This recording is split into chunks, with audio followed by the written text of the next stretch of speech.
처음이야 머신러닝 강의 시작하도록 하겠습니다. 이번 시간에는 랜덤 포레스트에 대해서 살펴보도록 하겠습니다. 이거는 배깅의 원리를 결정 트리에 적용한 대표적인 알고리즘이 되겠습니다. 그래서 여러 개의 결정 트리를 결합한 모델입니다.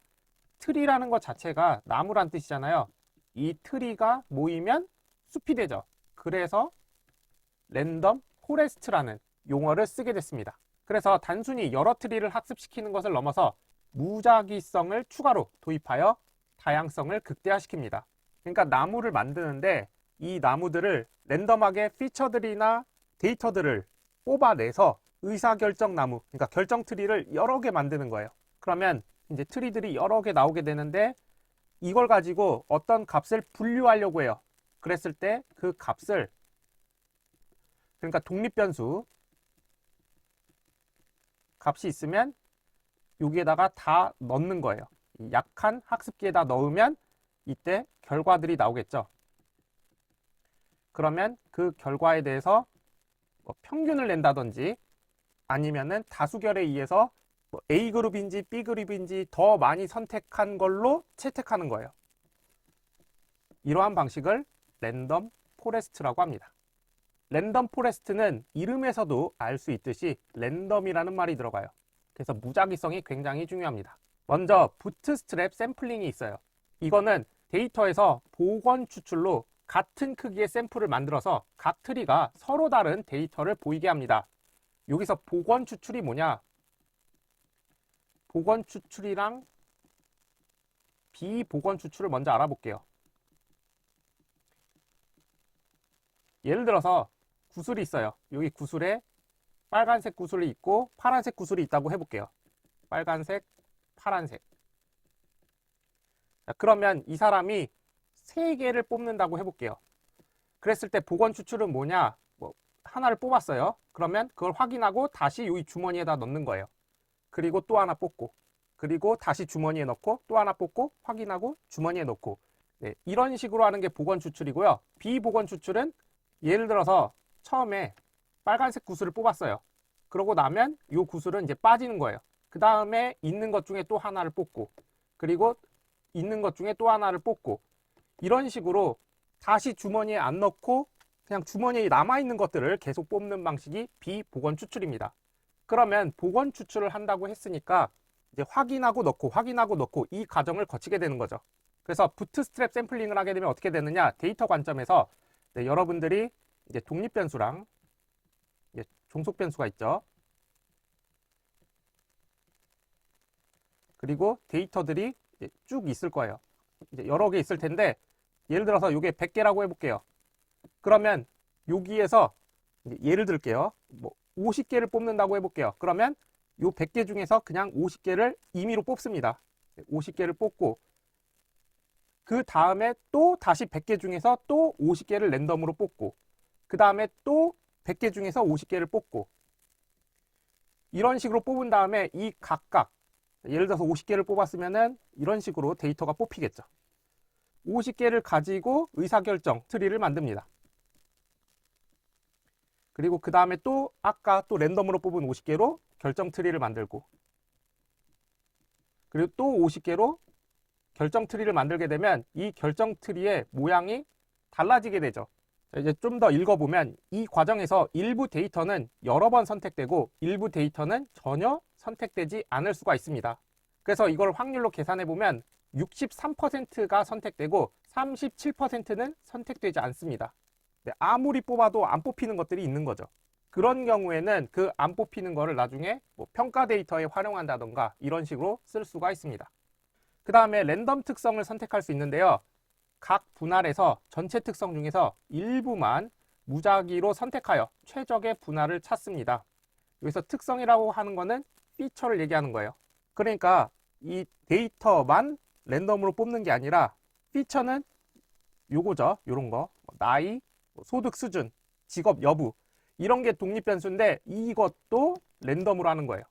그래서 분류 문제에서는 보통 전체 특성 수의 제곱근만큼 선택하고 그럼 16개일 때는 루트 16이니까 4개를 선택합니다. 그리고 회귀 문제에서는 보통 3분의 1을 사용하는 것이 일반적입니다. 어쨌든 행도 랜덤으로 뽑는 거고 열도 랜덤으로 뽑는 거예요. 이럼으로써 무작위성을 발휘할 수 있게 합니다. 그래서 랜덤 포레스트의 무작위성은 개별 트리의 성능은 떨어뜨릴 수 있지만 트리들 사이의 상관관계를 줄여서 전체 성능을 향상시킬 수 있습니다. 그리고 만약에 모든 트리가 같은 특성으로 분할하게 되면 트리가 대부분 비슷비슷해지기 때문에 비슷한 실수를 할 가능성이 높습니다. 하지만 그 특성, 여기서 피처예요. 컬럼을 얘기하는 거죠. 피처도 무작위로 하면 더 다양한 관점에서 패턴을 학습할 수 있습니다. 그리고 개별 트리의 정확도가 70%더라도 100개 트리의 양상불은 85% 이상의 정확도를 달성할 수가 있습니다. 그래서 일반적으로 지금 앞에서 다뤘던 그 기법들보다는 랜덤 포레스트가 성능이 꽤 좋아요. 그래서 만약에 무언가 모델을 만든다라고 했을 때 랜덤 포레스트는 반드시 후보군에 넣어두시는 것을 추천합니다. 왜냐하면 랜덤 포레스트는 일반적으로 성능을 엄청 잘 내요. 그렇기 때문에 랜덤 포레스트를 고려하는 것이 중요하다. 그 다음에 OOB입니다. OOB는 부트스트랩 샘플 시 선택되지 않은 약 37%의 샘플을 일종의 테스트 데이터로 활용하는 거예요. 아까 복원 추출을 하게 되면 주머니에 있는 구슬들을 잘 섞어서 뽑고 하는데 이렇게 뽑다 보면은 확률적으로 37%는 뽑히지 않는 거예요. 왜냐하면 예를 들어서 구슬이 100개 있을 때 이거 100개를 하나 뽑고 주머니에 안 넣고 계속 뽑으면 100번만 뽑으면 다 뽑히겠지만 부트스트랩에서는 뽑고 넣고 이 과정을 하기 때문에 확률적으로 37%의 샘플은 뽑히지 않습니다. 그럼 뽑히지 않았으니까 학습에 사용이 안 된 거죠. 그러면 이거를 테스트 데이터로 돌리면 효율적으로 활용할 수 있는 거예요. 자, 그 다음에 랜덤 포레스트에서 트리 개수의 영향에 대해서 살펴보도록 하겠습니다. 포레스트, 그러니까 숲에 나무가 많을수록 성능은 안정화되지만 무한정 늘린다고 해서 무조건 좋아지진 않습니다. 그래서 트리의 개수가 10에서 50개면은 트리의 개수가 증가할수록 급격히 성능이 향상되어 빠르게 안정화되고요. 100개 정도 만들면 충분히 우수한 성능을 제공합니다. 근데 200개 이상이면 성능 향상의 폭이 미미해지고 대신에 이걸 처리하는데 시간이 많이 걸려요. 그리고 메모리 사용도 많아지게 됩니다. 그래서 기본값은 100개이고 100개 정도 하면 괜찮다라고 판단을 하는 거죠. 근데 이 머신러닝에 쓰이는 이 데이터 분석은 데이터 개수가 많아요. 예를 들어서 데이터가 10개도 안 되는데 트리를 10개 만드는 건 의미가 없는 거예요. 그렇기 때문에 데이터가 꽤 많다라고 가정했을 때 100개 정도면 적당하다라고 생각해 주시면 되겠습니다. 자, 그러면 랜덤 포레스트를 코딩 관점에서 보도록 하겠습니다. 클래스의 이름은 랜덤 포레스트 클래시피파이어고요. 여기 n 에스티메이터는 뭐냐? 생성할 트리의 개수입니다. 숲을 이루는 데 필요한 나무의 개수고요. 그 다음에 맥스 피처는 랜덤 포레스트라는 게 피처들을 랜덤하게 선택하는 거예요. 그때 무작위로 선택할 수 있는 피처의 수입니다. 그러니까 최대 피처니까 이거를 제한하는 거죠. 그 다음에 OOB 스코어는 OOB가 구슬에서 추출했을 때 추출되지 않은 거를 OOB라고 하죠. 그래서 학습에 사용되지 않은 샘플을 성능을 평가할 때 사용할지를 결정하는 거예요. 그러니까 평가 데이터로 활용할 거냐? 요거를 묻는 거예요. 그 다음에 n잡은 학습에 사용할 CPU 코어의 개수입니다. 이게 랜덤 포레스트가 연산할 게 많기 때문에 CPU 코어 개수가 크다면 CPU를 활용도를 높여서 조금 더 빠르게 이제 모델을 만들 수가 있습니다.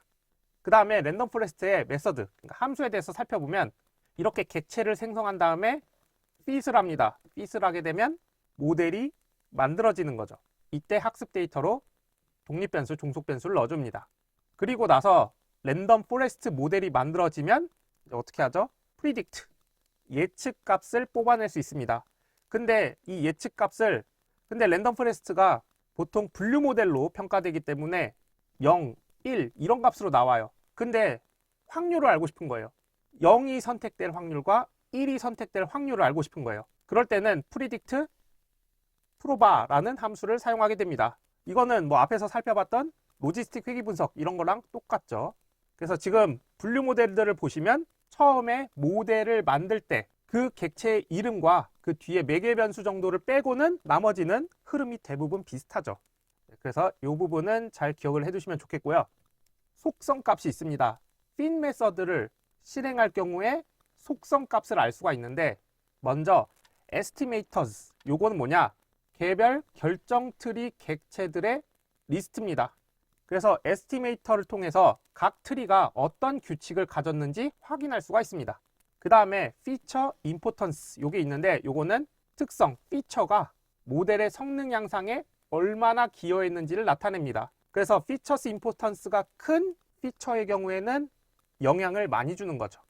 그 다음에 OOB 스코어는 앞에서 클래스를 만들 때 클래스에 OOB 스코어라는 매개 변수가 있었죠. 이 매개 변수를 true로 설정했을 때만 제공되며 학습에 참여하지 않은 샘플들로 측정했을 때 검증 정확도를 알려줍니다. 자, 그러면 랜덤 포레스트 코드를 보도록 하겠습니다. 여기 랜덤 포레스트를 사용할 거라서 이 랜덤 포레스트 클래시파이어를 임포트 시킵니다. 그리고 이제 랜덤한 그 데이터를 생성하고 그 다음에 학습 데이터랑 테스트 데이터를 분리합니다.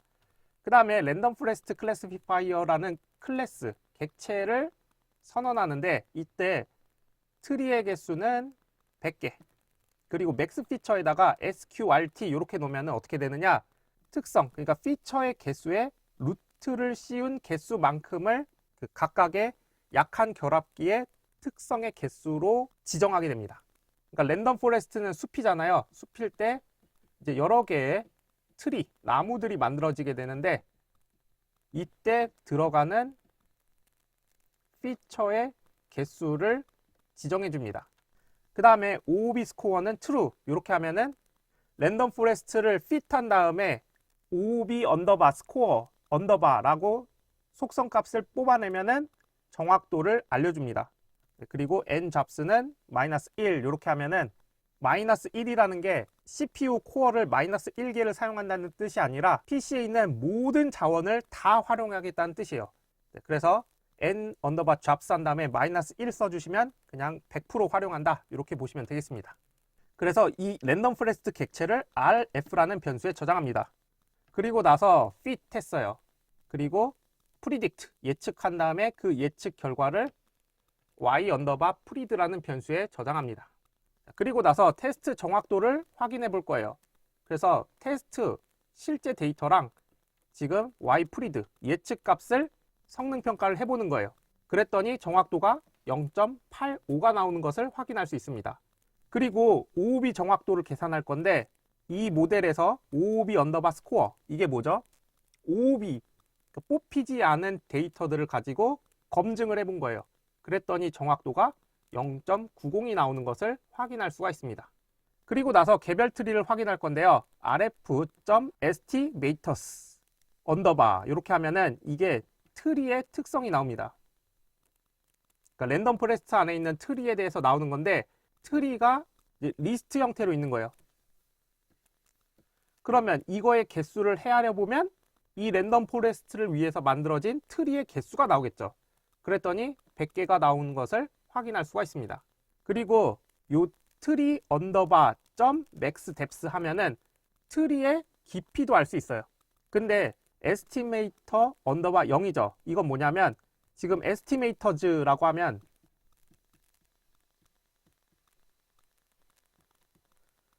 이렇게 리스트 형태로 나옵니다. 그랬을 때 0번지 맨 앞에 있는 이 트리에 대해서 맥스 뎁스 깊이를 알고 싶은 거예요. 그러면 랜덤 포레스트의 첫 번째 트리의 깊이는 10이다. 이렇게 알아낼 수가 있는 거죠. 네, 이렇게 해서 랜덤 포레스트에 대해서 살펴봤습니다. 남은 내용들은 다음 시간에 이어서 진행하도록 하겠습니다. 감사합니다.